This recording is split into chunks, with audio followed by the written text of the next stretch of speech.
ಇನ್ನು ಚಿನ್ನಸ್ವಾಮಿ ಸ್ಟೇಡಿಯಂನಲ್ಲಿ ಕಾಲ್ ತುಳಿತ ಪ್ರಕರಣಕ್ಕೆ ಸಂಬಂಧಪಟ್ಟ ಹಾಗೆ ಐಪಿಎಸ್ ಅಧಿಕಾರಿ ಅಮಾನತು ಮಾಡಿದಂತಹ ಸರ್ಕಾರಕ್ಕೆ ಮುಖಭಂಗ ಆಗಿದೆ.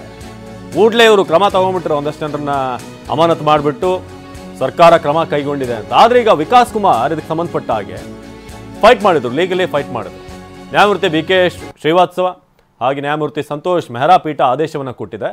ನೀವು ಹಿಂದಿನ ಎಲ್ಲ ಭತ್ಯೆ ಸೌಲಭ್ಯ ಒದಗಿಸಬೇಕು ಅಂತ ಆದೇಶ ಕೊಟ್ಟಿದೆ.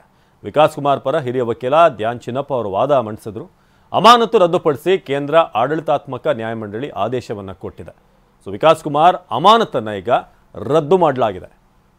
ಈ ಅವತ್ತಿನ ಆದಂಥ ಘಟನೆಯನ್ನು ಈ ಪೊಲೀಸರ ತಲೆ ಕಟ್ಟಲಾಯಿತು. ಆ ಸಂದರ್ಭದಲ್ಲಿ ಇವರೇ ಜವಾಬ್ದಾರಿ, ಇವರಿಂದಲೇ ಆಗಿರೋದು ಅಂತ.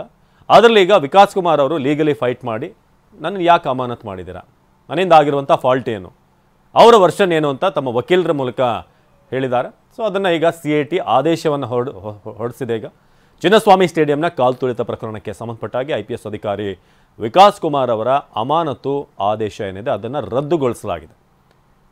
ಸೊ ಕೇಂದ್ರದ ಆಡಳಿತಾತ್ಮಕ ನ್ಯಾಯಮಂಡಳಿ ಆದೇಶವನ್ನು ಕೊಟ್ಟಿರೋದು. ಅಷ್ಟೇ ಅಲ್ಲದೆ ಅವರ ಭತ್ಯೆ ಏನಿದೆ, ಹಿಂದಿನ ಎಲ್ಲ ಭತ್ಯೆ ಸೌಲಭ್ಯ ಇದೆಲ್ಲವನ್ನು ಕೂಡ ಅವರಿಗೆ ಕೊಡಬೇಕು ಅಂತ ಈಗ ತಿಳಿಸಲಾಗಿದೆ. ಆ ಮೂಲಕ ಸರ್ಕಾರಕ್ಕೆ ದೊಡ್ಡ ಮುಖಭಂಗ ಆಗಿದೆ. IPS ಅಧಿಕಾರಿಗಳನ್ನು ಅಮಾನತು ಮಾಡಿ, ಗೊತ್ತಿಲ್ಲ ಉಳಿದಂಥವರು ಯಾವ ರೀತಿ ಇದನ್ನು ಫೈಟ್ ಮಾಡ್ತಾರೆ ಹೇಗೆ ಅಂತ. ಬಟ್ ವಿಕಾಸ್ ಕುಮಾರ್ ತಮ್ಮ ಕಾನೂನು ಹೋರಾಟದಲ್ಲಿ ಗೆದ್ದಿದ್ದಾರೆ.